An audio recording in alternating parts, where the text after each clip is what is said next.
when Ambrosia made those hits, we were 18 years old, and our manager said if we were going to go anywhere, we had to sign over all the rights to him. So the Ambrosia's manager is a very wealthy man.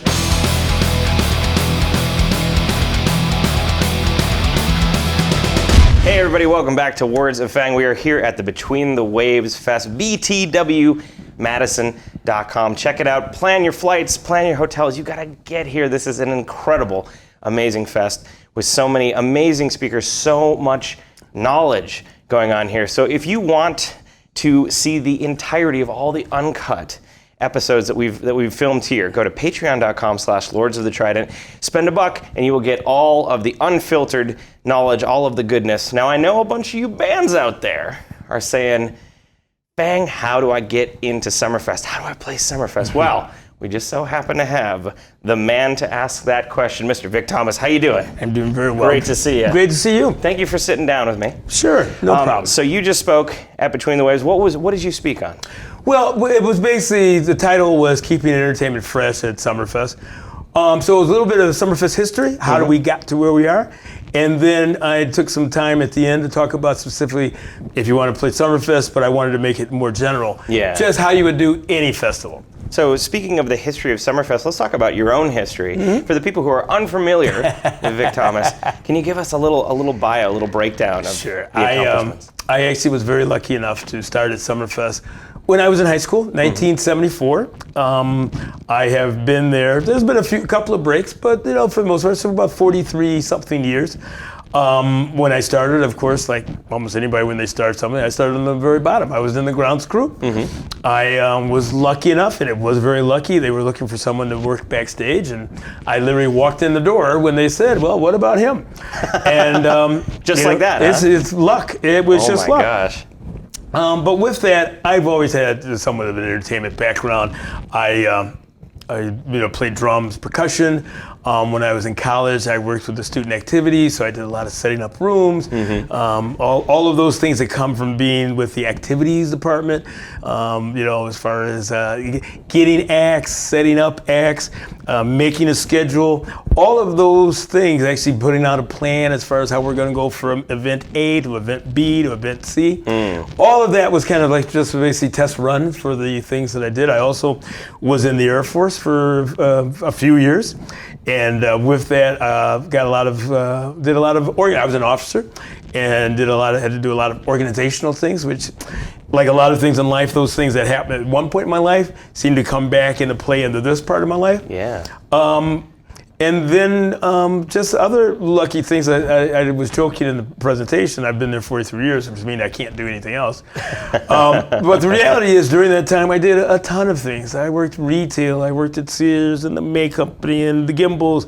I did parking lots, I did anything. So I guess I'm trying to say, like anybody else, I tried everything that I could to keep money going. But yes, the thing that I kept on coming back to was Summerfest. And for me, it worked. But I don't think I'm that different from other people who've, maybe have had a steady passion, but obviously to keep the money flowing, especially when you're younger, you have to. As a person who has clearly seen a billion bands, right? What captures Vic Thomas's attention? What makes a band stand out to you? Yeah, I mean, just like the American Bandstand. Well, I like the beat. I think there's a couple of things I talked about a little bit. I am looking for those bands that make everybody just stand up and go, wow. So I use in the presentation example of Those Darn Accordions, 5-piece accordion band with a rhythm section that was doing contemporary rock. They also had costumes. They were very colorful. Almost from the second you saw them, one is just the visual, and two, if anybody's ever seen 5 accordions on stage rocking out, it's not exactly what you normally have, but when they're doing Elvis Costello or any number of other contemporary acts, you kind of go, wow. So with that said, yeah, I am looking for, obviously, great musicianship. I'm also looking for people that have rapport. So it's one thing to be a great instrumentalist, but you don't connect to an audience. So I'm looking for those people that actually, when you go in and the audience, it probably kind of tells you, man, is this something that we are just being worked up? And I'm looking for people that actually interact, and there's this back and forth flow between the artist and the audience. Gotcha. You've had opportunities, probably multiple opportunities, to see bands at many different stages in their development. What's a mistake that a lot of young bands make when they play live? Yeah. This also came up in the presentation, I'll just say it, where someone's saying, hey, you know, I'm the type of artist and I have some dirty lyrics in my show, and what should I do? Well, the actually honesty that we frown on that, and of course then they hear the headliner come on, and they're just like, ah, yeah. And so rank has its privileges, and there's a reason why these people are at the headliner and the top of the bill. Right. But I think what you should never do is try to make that jump that I'm going to be just like, such as if you wanted to be like a Guns N' Roses. Well, there's only one Axl Rose, and if he's going to go in there, yeah, literally almost every other word is the F word, right? But when you're basically still, whether in high school or college, or you're trying to get that first job at a bar, or whatever, right? You know, I mean, there's going to be, no one starts at the top. Right. And I think what you need to realize is that, yes, you may want to be at the top, but there are so many steps you've got to go through. And one of the things is you've got to understand your audience. And even if that audience is not an audience of people, but an audience of buyers. What is this buyer looking for? Now, if this buyer is running a club and that does all Guns N' Roses and they really embrace that. And they want you to show up 3 hours late? Yeah, right. And have everybody wonder if you're ever going to get on stage. Right. Yeah. That, but normally what everybody is looking for is that, one, they're easy to work with. They show up on time. Sorry, Axel. But they show up on time, easy to work with, knowledgeable, and when that thing that happens, either, you know, something the headliner wants to go start early, I need you to cut your set, or this XYZ, the headliner is not going to go on, I need you to extend your set. I give a good example of a band that his name is Zeno. He plays with Bad Boys. Zeno has a number of bands. We had his band, and it was opening one of his bands, I understand. And something happened with the next act, and they weren't there. And I said, hey, man, can you stretch? Well, out of nowhere, Zeno does a 45-minute set, just him and his guitar. Wow. You know, and you're kind of going, whoa. Now, we would have been running around trying to find something, and I hate to say this, and a lot of young bands only have a half hour or 45 minutes. Right. This he just pulled out, and it was like the same way that you and I are talking. He said, okay, I'll do another set. Well, yes, I fell in love with him right then because he saved my ass and he saved the venue, and where we didn't have to go, well, you know, we've got this great act, but now we're going to have an hour break, right? When we really wanted to keep the crowd, we wanted to keep them there. So to have those kind of skills is wonderful, and that I think the versatility that he showed, and also that, you know, where he said to me, don't worry, I got this covered. What do you need? Man, does that feel good? Yeah, I bet. Oh, man.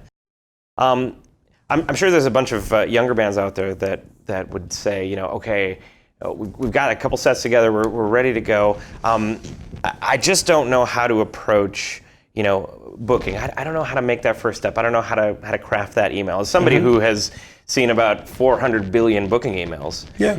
What's a good, do you have a couple of good tips for that? First tip I would say is get with any affiliated organizations. So the Madison, as far as the MoMAs. The Mamas. Mamas. I would join that. In Milwaukee, the Whammies. Yep. And that's actually now in Milwaukee and Appleton, the Fox Valley. And I guess in my own personal, if I could, I would love for all of these, Between the Waves, the Mamas, Whammy, all to come together, because they're all after the same thing, helping up-and-coming musicians. So that would be the first thing. And I would network with other people in similar situations or who have been there who could say, you know, you're not going to do it just on a cold call. Right. Because as much as a cold call is nice and you took the initiative, I can say for myself, and also the same as if you want to get to the bigs like the William Morris and the CAA and the big agency, they're not going to take a cold call. You're gonna have to have a body of work, and you're going to actually have to find somebody that actually has that connection. So I guess first thing, try to join a networking organization. 2, trying to find somebody that's going to be in your corner that can actually take you to that next step. And I think with that, and don't, you know, and it's funny when you say that, there is a gazillion emails. When they're respectful and just say, hey, I'm a new band and I'd like to play, you know, and just put it out there, I don't have a problem with that, you know, because I can put that in perspective and that I will try to get back to them.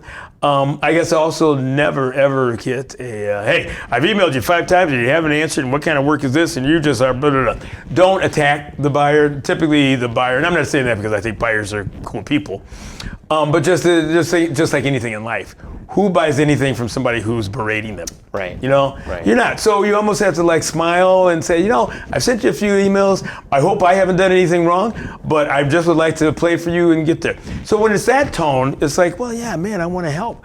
Compared to when it's, you know, kind of tone, well, you're kind of like you're turned off. You know? But I don't think this is so much for buyers. I think this is life in general. Yeah, yeah. Last question for you. I'm wondering, you know, in terms of, now that we're living in sort of the new music industry, a lot of people are saying, you know, we're in the new music industry instead of the old industry.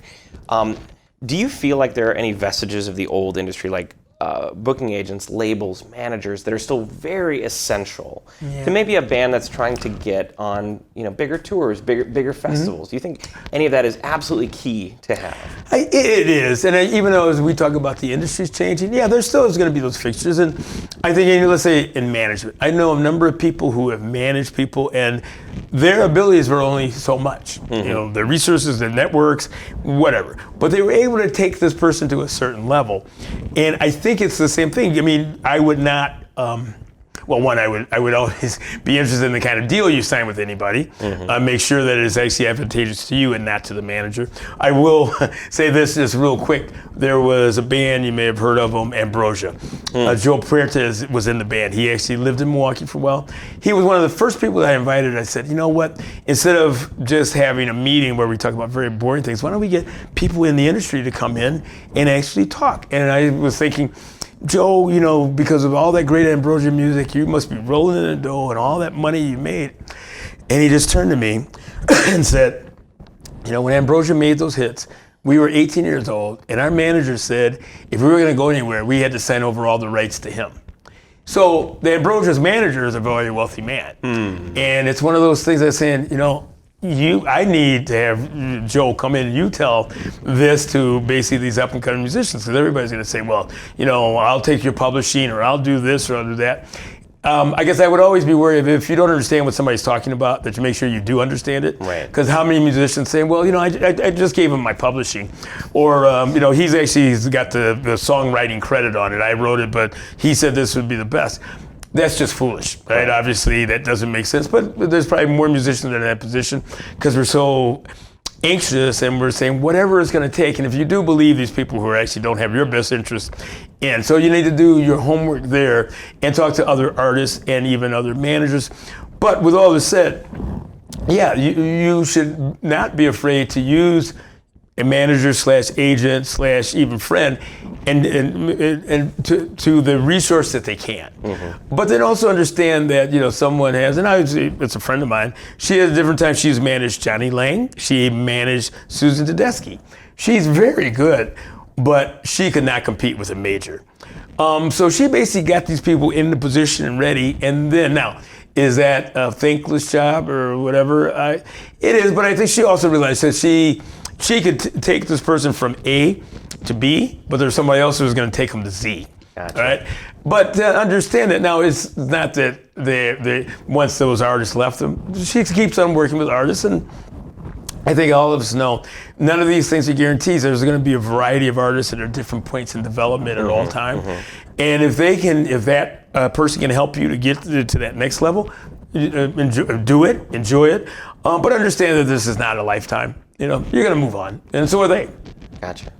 Vic, thank you so much for sharing your wisdom, your experience. Before you go, hit them with the links. Let them know where they can contact you, how they can get more info about the Summerfest and stuff you're involved in, all that sort of stuff. Sure. Well, as far as Summerfest, it's actually summerfest.com. That's easy. Yeah, it is. And that one gets all the things as far as our schedule, admission programs, how to get in. There is even a link there if you do want to play Summerfest. It actually tells you where to go. Right now we accept submissions through Reverb Nation.